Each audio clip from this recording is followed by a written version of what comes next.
Boa tarde, galera.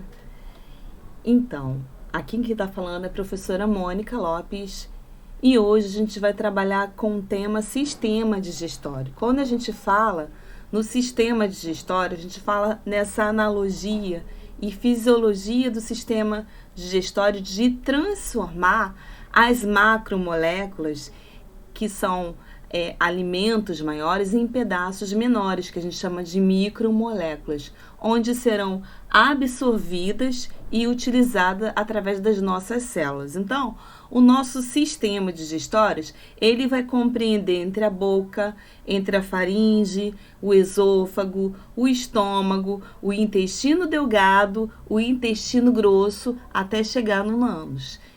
E no nosso sistema digestório, nós vamos ter também as glândulas anexas, as glândulas salivares, que é o nosso fígado, e o nosso pâncreas. Então, qual é a função do sistema digestório? A função do sistema digestório é fracionar esses alimentos, transformar essas macromoléculas em micromoléculas, para que o nosso corpo possa assimilar e absorver. Então, o sistema digestório, ele vai fazer essa absorção dos alimentos, eles vão ser transformados em essas macromoléculas em micromoléculas. Quando a gente fala em macromoléculas, a gente pode dar o exemplo de carboidratos, né, que é através da glicose. Nós podemos dar o exemplo das proteínas, que são em formas de aminoácidos, e os lipídios, que são em formas de ácidos graxos e álcool.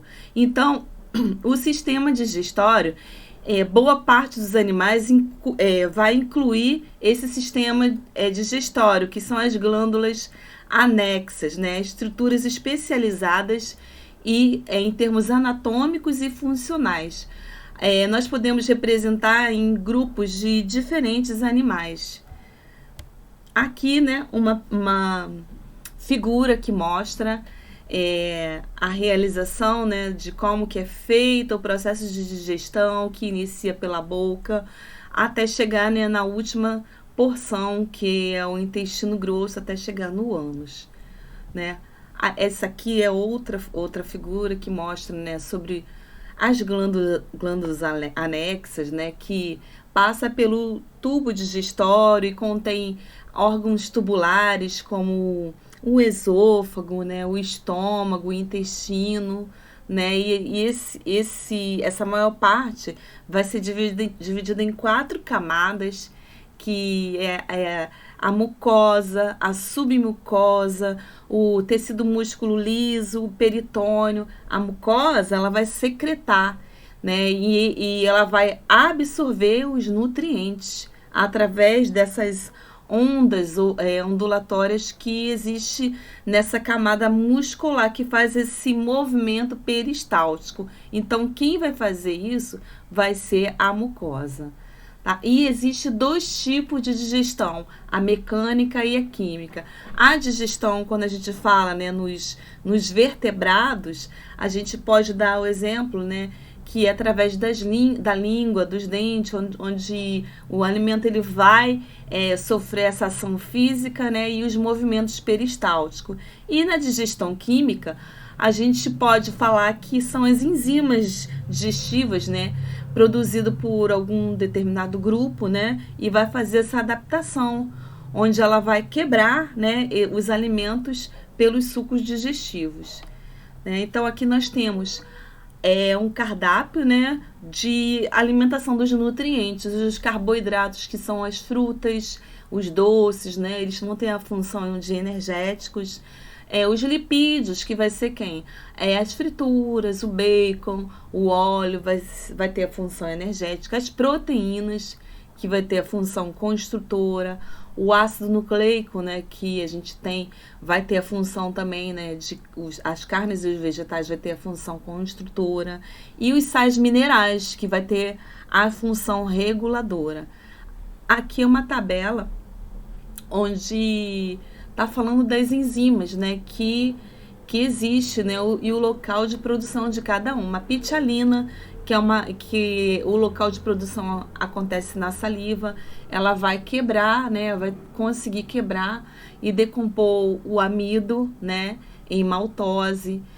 A pepsina, que vai ocorrer, o local de produção da pepsina vai ser no estômago, ela vai conseguir quebrar, decompor as proteínas em fragmentos menores. A sacarase vai se encontrar no intestino delgado, ela vai decompor a glicose e a frutose. A lactose no intestino delgado, ela vai decompor a galactose. A lipase vai decompor quem?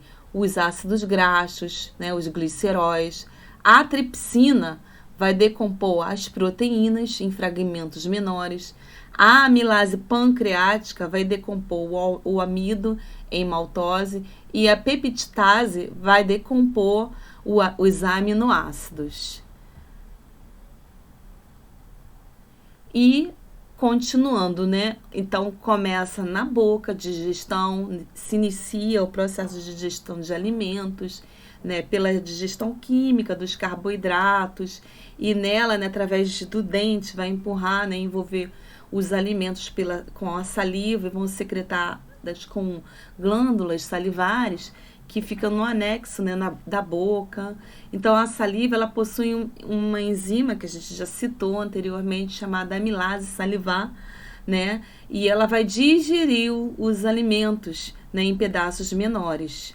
Né? Então, após essa trituração da saliva, ocorre o que chamamos de bolo alimentar, onde vai ser direcionado para a faringe, no qual vai ser contraído esse bolo alimentar pelo esôfago e através dos movimentos que a gente citou, dos movimentos peristálticos, esses alimentos serão levados para o esôfago.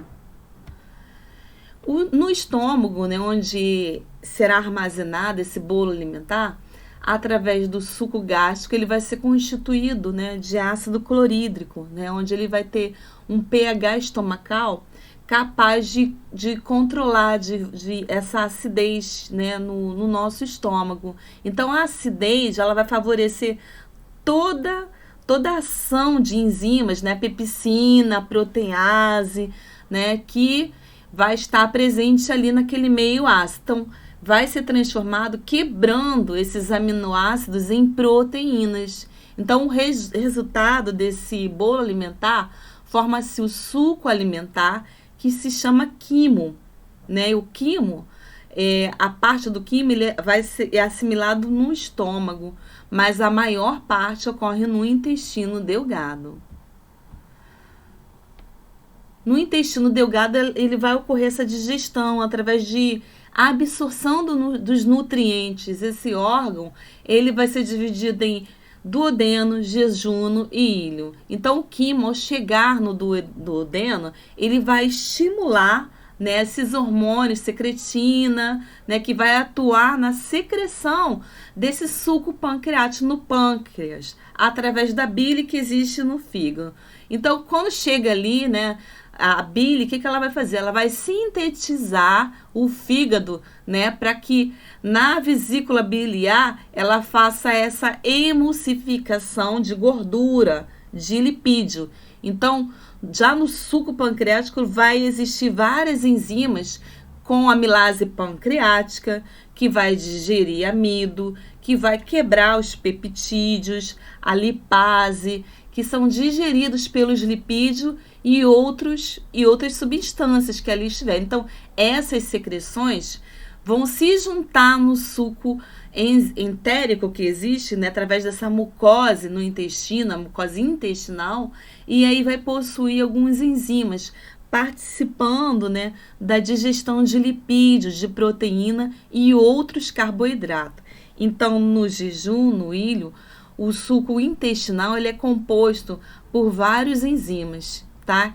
Que atuam nas etapas finais da digestão, como a maltase, a sacarase. Nessa região, a maioria dos nutrientes ela vai ser absorvida no sangue, tá? Onde ela vai ser nutrida, né, pelas células do organismo. O que não for absorvido, como a água, e a massa contendo as fibras, então vai ser direcionado na última porção, né, que é o intestino grosso, que ali vai chegar a ser acumulado no reto, onde vai ser eliminado pelo ânus, né? E por hoje, né, nós iremos ficar, né, por aqui, né, até o nosso próximo encontro.